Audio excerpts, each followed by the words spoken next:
Hey man, it's your boy SLEEPGANG. Now I love the Batman games to death. Asylum blew my mind as a kid. City blew other things for me, you know what I'm saying? Origins was cool, and Arkham Knight, without a doubt, is the definitive Batman simulator despite its flaws. So when I saw this game get announced knowing full well it was created by the studio that set the bar for what superhero games could be, I thought I was gonna have a good time. But lo and behold, the game was touted as a multiplayer live service game, then delays happened, and leaks happened, and then now we're here. The game is released and everyone is sharing their opinion on it, so after hours of playing it and beating it, I've decided to throw my hat into the ring and share my perspective. So here we go.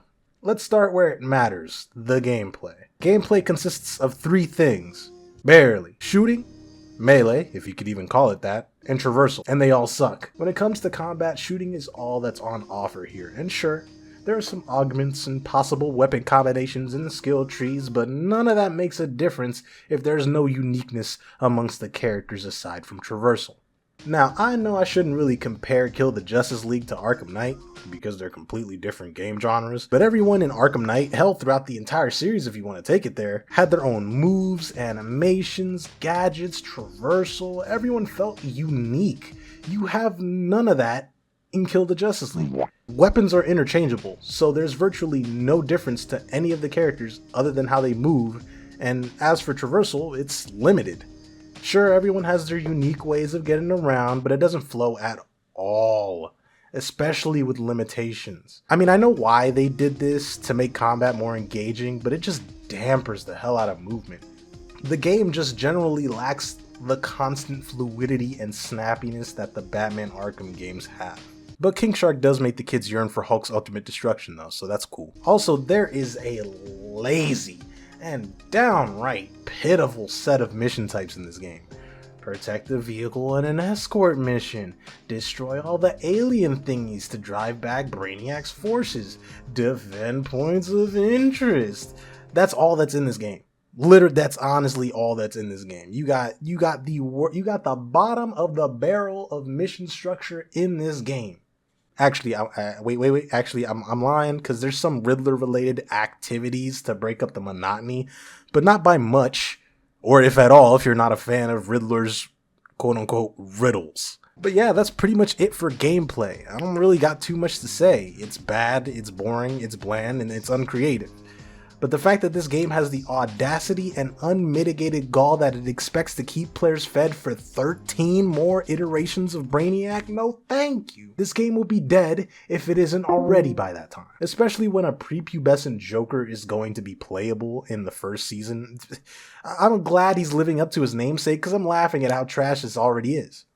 Other than that though, loot sucks, the UI is eye-bleedingly egregious, that one mechanic of perfect reload from Gears of War is here and I fucking hate it, the boss fights are underwhelming, the in-game store sucks, always requiring internet is trash, and the story is kinda weak, which is the bulk of my complaints. And speaking of the story, let's talk about how absolutely disrespectful this game is to not only the Justice League themselves, but even some of the squad.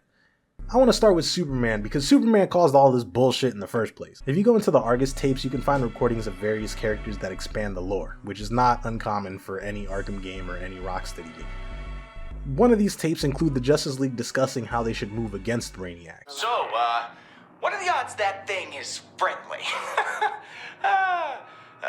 Slim to none. We need a plan. Right. Bruce. He's right, Cal. Till we know more, we need to treat this like an incursion waiting in the wings. I understand your caution, really. But that thing hasn't even fired a warning shot yet. Yet. I'm with Cal on this one. Diplomacy first. Lead by example. Isn't that what we do? Okay, we try the warm fuzzies first, then, if things go sideways, we bust out the anti-UFO bat spray. I don't like it. I know, Bruce. If I'm honest, neither do I. But we have an example to set. Especially today. This Brainiac wants to open negotiations aboard his ship. It's a trap. Agreed. That much is apparent. The five of us united, there's nothing we can't do. Let's show them our intentions. You know what they say about good intentions, Clark. So basically, TLDR, everybody in the league is like, hey bruh, that skull ship look a menace. And then Superman be like, nah, let's be friendly. Nigga, it's a skull ship. In what world is this thing not looking like an opposing threat? In what world? Name one in the multiverse. Give me one, please, I'm begging. Like, even Superman admits himself that this shit might not be a good idea. So why go with said idea? Turn this on. Turn it on! According to the rest of the tapes, the Justice League meet up with Brainiac, most of the League get captured aside from Flash and Wonder Woman, and then the events of Kill the Justice League begin. Alright, so from this point on, I'm really just gonna spoil the hell out of this weak ass story. It's pretty shallow anyways, and I'm putting more focus on the characters themselves. Cool. I'm gonna start with Deadshot, because this race swap retcon is fucking stupid when you analyze it. Apparently, according to the game itself, the Deadshot that we've been going against during Origins, City, and even the movie tie-in Escape from Arkham was just an imposter. Right, the one that has a kid named Zoe. The one that came first and shares the exact same name as the imposter. The real Floyd Lawton, again according to Kill the Justice League itself, killed the imposter, quote unquote, to reclaim the name Deadshot. Y'all really shattered your lore to do a race swap. I'm dead. Alright, let me make one thing perfectly clear as an Afro-Latino black man. Deadshot never needed to be black. Deadshot never even needed to be in this game, low-key.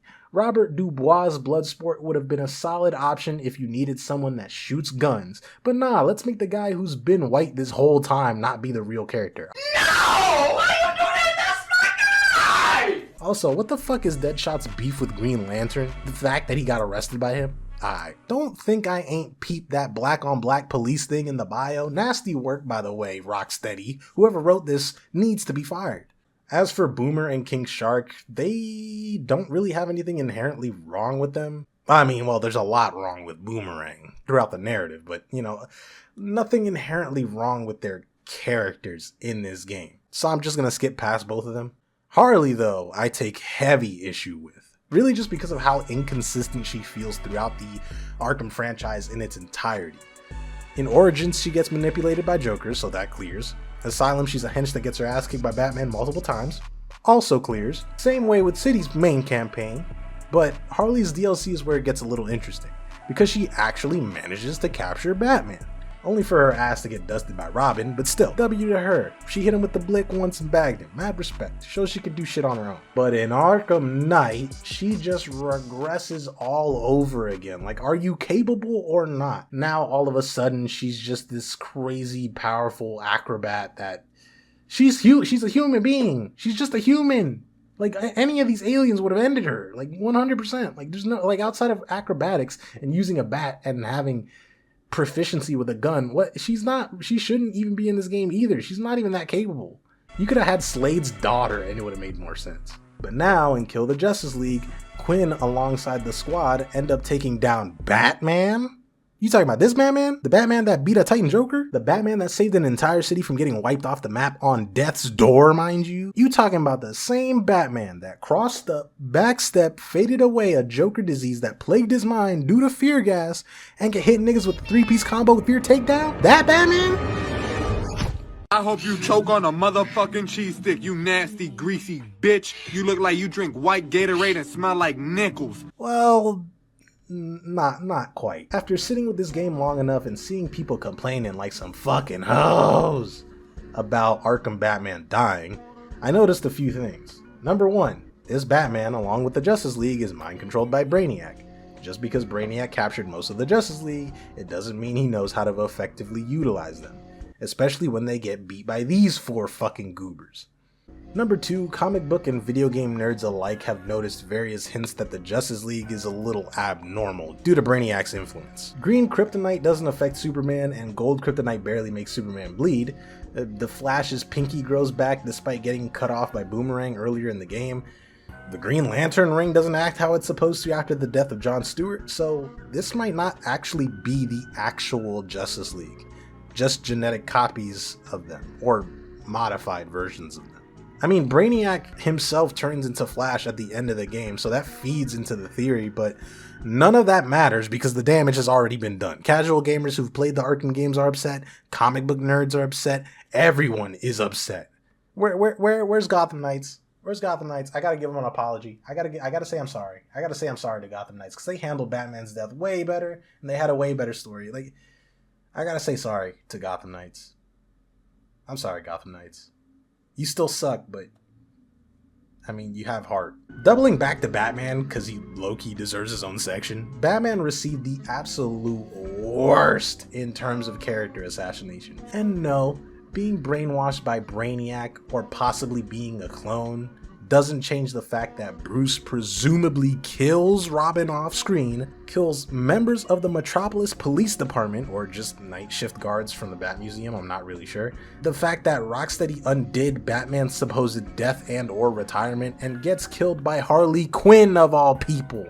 A few people have brought up the very valid point of why Batman couldn't have essentially replaced Wonder Woman's role and killed the Justice League. Just have Batman come out of retirement and work with the Squad to save the world, and dying while doing so. Could have had Batman save Harley and sacrificed himself for a heartfelt send-off to not only Kevin Conroy, but also be the catalyst for Harley to be more of an anti-hero. But no, let's have Wonder Woman die and have her death be undercut by jokes that fall flat because they're inappropriate for the moment. Which I guess is the appropriate time to discuss this game's brand of humor. Now, to be fair, during my time playing this game, I had my fair share of laughs from the Squad. Some of the jokes were good, but a lot of them are gonna be hit or miss depending on who you are because comedy is subjective, etc, etc. Along with some of the jokes, the facial animations are top notch, the character designs are great, and outside of all of that, yeah, that's pretty much it. That's all the nice things I can really muster up about this game. It's what I call a good bad game. It's a well-made piece of shit that I consider a good bad game, where a game functions and does what it needs to do, but every other game aspect of the game is just ass. So in conclusion, Kill the Justice League is a mid, repetitive, boring, live service piece of shit that tramples on its characters, actively ruins the Arkham series lore, and is overall not worth the time, money, and energy spent on it. I'm fucking glad I used G2A to get this shit for like 50 bucks, cause ain't no way I'm spending an additional $20 for this garbage. Not to mention the DLC that's gonna be lined up for this game kicks off with a piss poor rendition of a young Elseworld Joker that hasn't found himself yet. Yeah, fuck out of here. All in all, don't buy this game, just get the Arkham series on sale if you can. This shit sucks.